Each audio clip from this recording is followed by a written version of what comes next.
بسم اللہ الرحمن الرحیم۔ معزز سامعین اور ناظرین، جیسا کہ آپ پچھلی نشست میں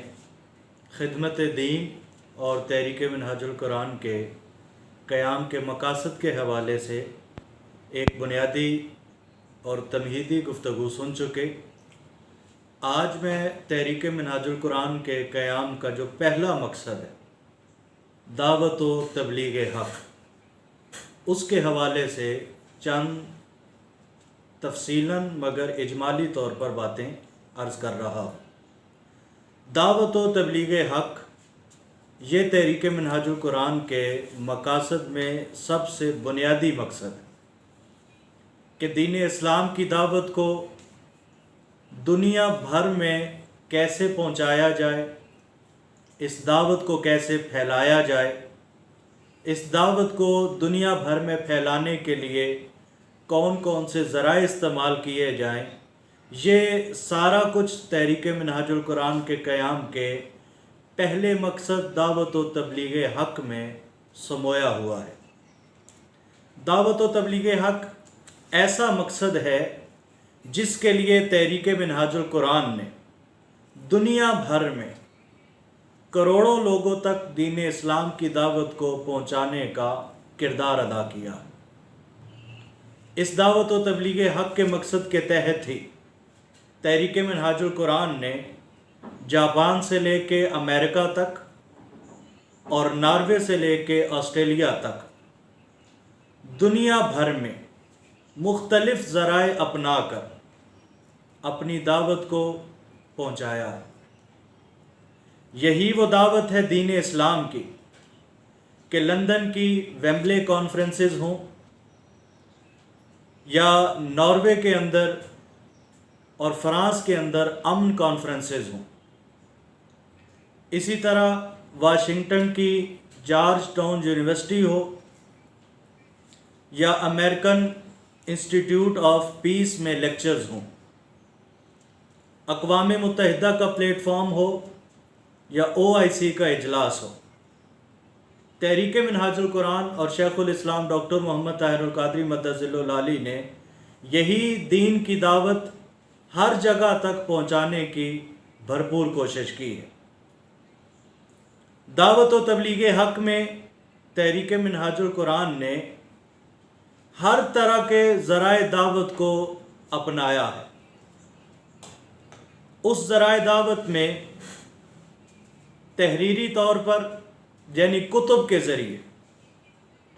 دین اسلام کی دعوت کو پہنچایا، تقریری انداز سے یعنی خطابات کی صورت میں دین اسلام کی دعوت کو پہنچایا، تنظیمی اعتبار سے دنیا کے 90 ممالک میں باقاعدہ تنظیمی نیٹ ورک قائم کر کے دین اسلام کی دعوت کو پہنچایا ہے، اور دعوت و تبلیغ حق کے تحت ہی تحریک منہاج القرآن نے پہلے دن سے ہی اپنے اہداف دعوت بھی طے کیے۔ اہداف دعوت یعنی تحریک منہاج القرآن دین اسلام کے کون کون سے پہلوؤں پر دعوت دے رہی ہے، اور ایسے کون سے نمایاں پہلو ہیں جن پر تحریک منہاج القرآن زیادہ دعوتی کام کر رہی ہے۔ اہداف دعوت یا ان کو اہداف سبع بھی کہتے ہیں، یعنی 7 مختلف جہتیں ہیں دعوت کی جن پر تحریک منہاج القرآن بیک وقت دعوتی نوعیت کا کام کر رہی ہے۔ ان اہداف دعوت میں سب سے پہلا ہدف جو ہے وہ الدعوت الی اللہ ہے، یعنی اللہ رب العزت سے تعلق کیسے مضبوط کیا جائے بندگی کی صورت میں، عبادات کی صورت میں۔ تو اس موضوع کے حوالے سے الدعوت الی اللہ پر تحریک منہاج القرآن اپنا دعوتی کام کر رہی ہے۔ اہداف دعوت میں دوسرا اہم ہدف وہ الدعوت الی الرسول ہے۔ رسول اللہ صلی اللہ علیہ وآلہ وسلم سے امت کو اپنا تعلق عشقی اور حبی کیسے مضبوط کرنا چاہیے، اور کیسے یہ امت حضور علیہ الصلوۃ والسلام سے اپنا تعلق مضبوط کر سکتی ہے، اس حوالے سے تحریک منہاج القرآن اپنا دعوتی کام کر رہی ہے۔ تیسرا ہدف الدعوۃ الی القرآن ہے۔ قرآن مجید سے مضبوط تعلق کیسے بنایا جا سکتا ہے، قرآن مجید سے ہم اپنے ٹوٹے ہوئے تعلق کو کیسے بحال کر سکتے ہیں، یہ تحریک منہاج القرآن کے اہداف میں تیسرا ہدف دعوت ہے۔ چوتھا ہدف الدعوۃ الی العلم ہے۔ تحریک منہاج القرآن اول دن سے جہالت کے خلاف جنگ لڑ رہی ہے، اور ملک پاکستان سے لے کر دنیا کے 90 ممالک میں تنظیمی نیٹ ورک کی صورت میں اور 100 سے زائد ممالک میں دعوتی نیٹ ورک کی صورت میں علم کو فروغ دے رہی ہے۔ یہی وجہ ہے کہ آج تحریک منہاج القرآن اور شیخ الاسلام ڈاکٹر محمد طاہر القادری کی ذات پوری دنیا میں ایک علم کی سند اور حجت کے طور پہ مانے اور جانے جاتے ہیں۔ پانچواں ہدف الدعوۃ الی الاخوہ ہے کہ تحریک منہاج القرآن معاشرتی سطح پر بھائی چارے کا فروغ اس پر دعوت دے رہی ہے اور بھائی چارے کے فروغ کی جد و جہد کر رہی ہے کہ بالخصوص امت مسلمہ آپس میں اخوت اور بھائی چارے کا عملی نمونہ نظر آئے۔ چھٹا ہدف الدعوۃ الی الجماعہ ہے۔ تحریک منہاج القرآن انفرادی جد و جہد سے کہیں بڑھ کر امت مسلمہ اور عالم اسلام کو ایک جماعت کی صورت میں دین اسلام کی خدمت اور دین اسلام کی دعوت دینے کے لیے ایک جماعت کے طور پر تحریک منہاج القرآن متعارف کروانا چاہتی ہے۔ ایک یونٹی کے طور پر امت مسلمہ اور عالم اسلام کو متحد ہو کر اجتماعیت کی صورت میں دین کی دعوت اور دین کی خدمت کا درس دے رہی ہے۔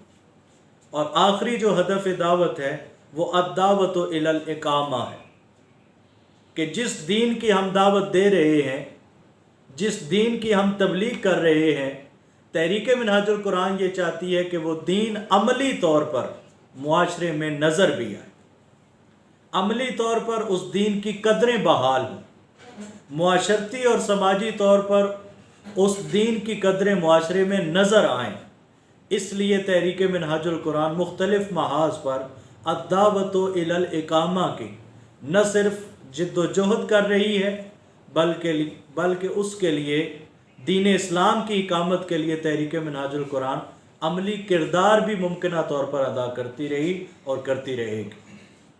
تو یہ تحریک منہاج القرآن کے اہداف دعوت ہیں۔ ان 7 ہدف جو دعوت میں نے آپ کے سامنے عرض کی ہے، تحریک اس پر اپنا کام کر رہی ہے۔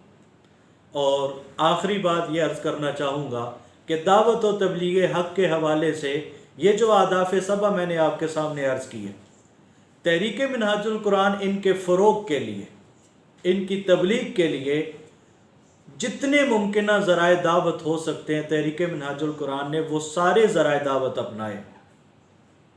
کتب کے ساتھ ساتھ خطابات کا ذریعہ بھی اپنایا، اس کے ساتھ تنظیمی نیٹ ورک کا ذریعہ بھی اپنایا، اور آج کے اس دور کے مطابق اور اس دور کی ضرورتوں کے مطابق تحریک منہاج القرآن نے انٹرنیٹ اور سوشل میڈیا کے تمام ذرائع بھی بروئے کار لاتے ہوئے دین اسلام کی دعوت اور تبلیغ کا فریضہ سر انجام دیا۔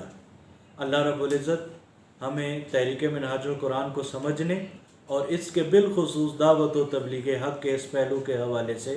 اس کی خدمات کو جاننے کی توفیق عطا فرمائے۔ بہت شکریہ۔